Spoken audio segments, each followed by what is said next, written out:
I assume some of you have seen articles featuring this statistic a few weeks ago. For everyone who does not know this statistic, what we are seeing here is the amount of games released on Steam over the years. And yes, 1/3 of all games ever released on Steam was released in 2016. And I am glad to announce that each and every one of these games is an absolute masterpiece. From the little indie studio trying to get off the ground with their first game, to the AAA developer bringing out their newest installment in their thrilling and engaging action series. And since everything is fine on Steam and all developers are honorable people with the best intentions, I am glad to say the world of gaming is perfect. So see you guys in the next video, when I'll be telling you why Call of Modern Warfare Infinite Duty is my favorite game of all times.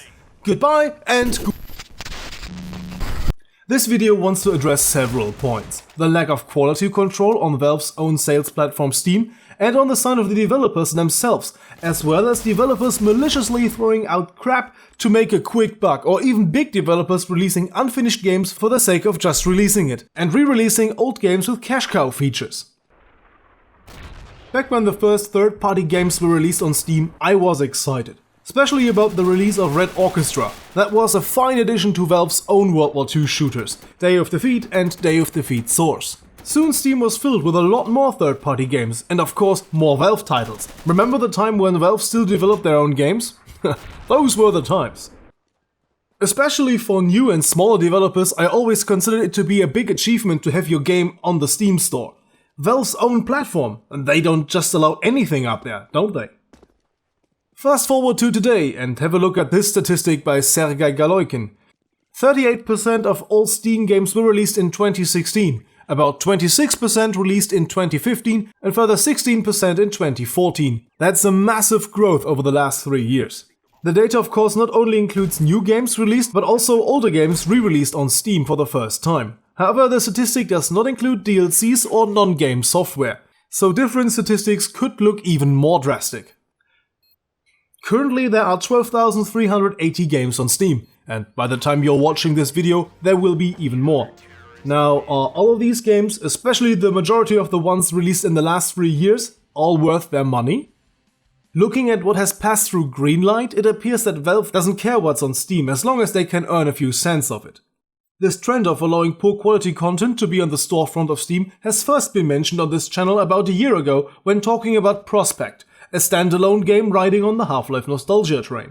Granted, the developer has been trying to make up for it and is trying to listen to advice, but additional content is coming along slowly. The developer appears to be an honest guy, and his work, even though wildly disliked, was never intended to be a cheap cash grab. At least that's what I think, giving him the benefit of the doubt. There are by far worse offenders out there, and looking at some of them, it seems obvious how we arrived here today.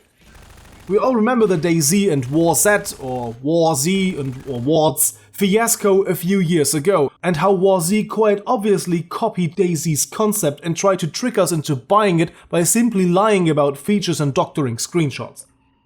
This kind of reminds me of back in the days when the developers of Command & Conquer Tiberian Sun put out screenshots with photoshopped explosions and other effects.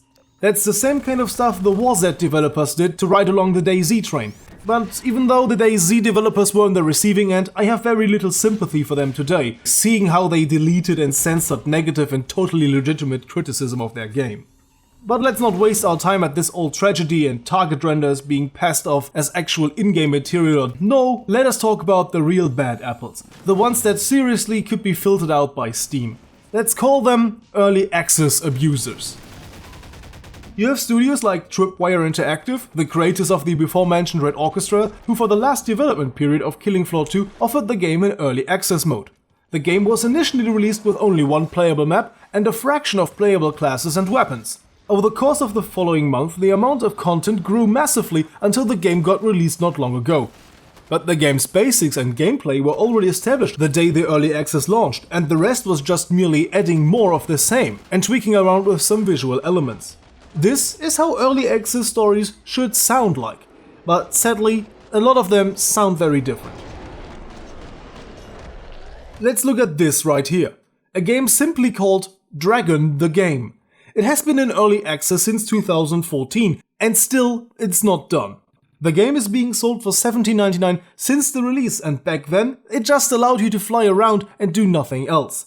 They didn't even have sound back then.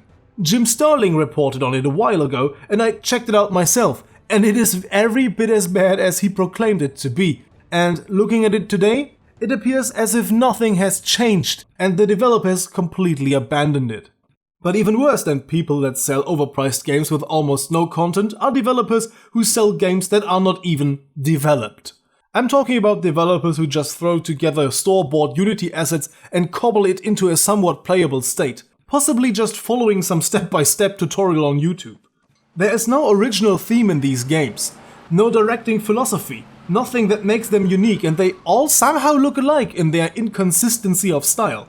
Pre-built assets are supposed to be a help at the start, a foundation to work upon, or best case scenario, placeholders until you come up with your own material, your own better material. They are not supposed to be the sole ingredient of your game. These bad apples are supposed to be the exception, but sadly, they are all too common.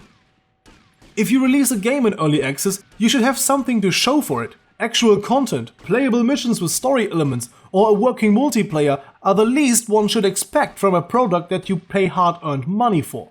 Early access is not Kickstarter. You are not on Steam to sell an idea or a concept. No, early access should be for saying, look what we have made so far, we are going to be done soon. Don't you want to come in early and maybe get 10% cheaper, and in return, tell us what we could do better and contact us if you find a bug. That's what decent developers are using early access for.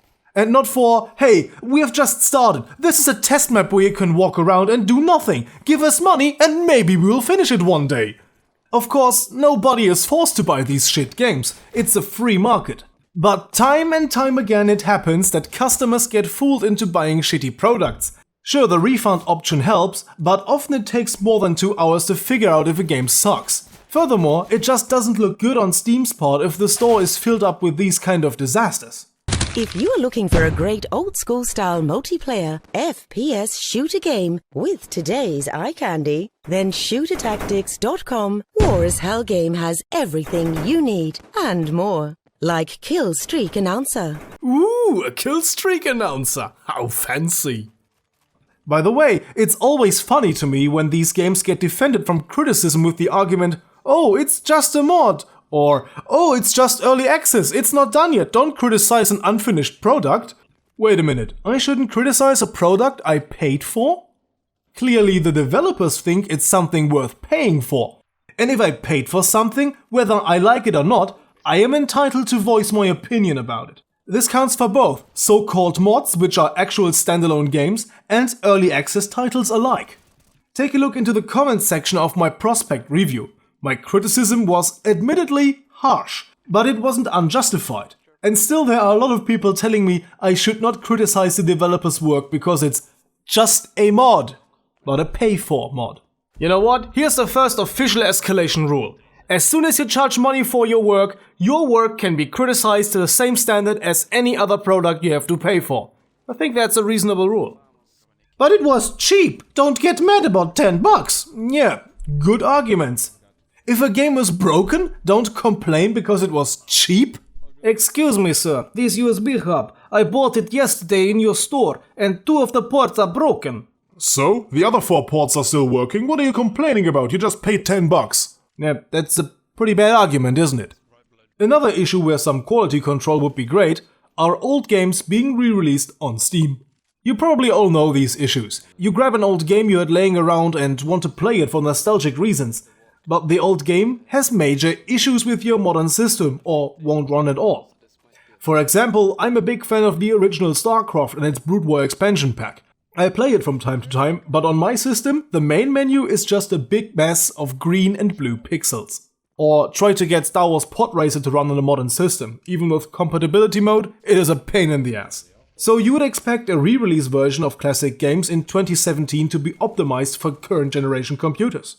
You cannot really expect customers to have a Voodoo Express graphics card laying around, let alone having one set up in a functional rig in this day and age. About a year ago I made a video about the Blitzkrieg spin-off Cuban Missile Crisis and its expansion. Both good games, but unlike the originals, which are also on Steam, these have issues adjusting to modern screen resolutions. That can be fixed with some tweaking, though these inconveniences should not happen with a game you just bought. The absolute pinnacle of crap are re-released games that do not work at all. I had some first-hand experience with that after buying the Earth 2150 trilogy on Steam. Again, a game that fills me with nostalgia. But except for the last game of the trilogy, I cannot run them properly. This game has the resolution fixed for modern systems, but 2 of the games crash every time I want to open the research center. And none of these games are able to run properly on an operating system other than Windows 7. Not okay for 2017. Let's do something unusual for this channel and depart away from the computer to the console for a second, namely the PS4. I don't own one, but I was able to record some footage of a re-release of one of my favorite games from the PlayStation 2 era, Star Wars Bounty Hunter. In on itself, a great game. I especially enjoy the story, great writing, but the game is not without its flaws, and I hope the PS4 release would fix some of those. Of course, for €10 or $10 you are not to expect a complete remastered game, but a 16:9 aspect ratio is not too much to ask for even for a download title. The game is just a straight port of the PS2 version. Still a good game, but it has these small issues which I find kind of annoying. It even has the missing background character animations the PS2 version had. You see, they are in default position, and that not only happens during cutscenes. These were just a few examples of lack of quality control on Greenlight and re-releases.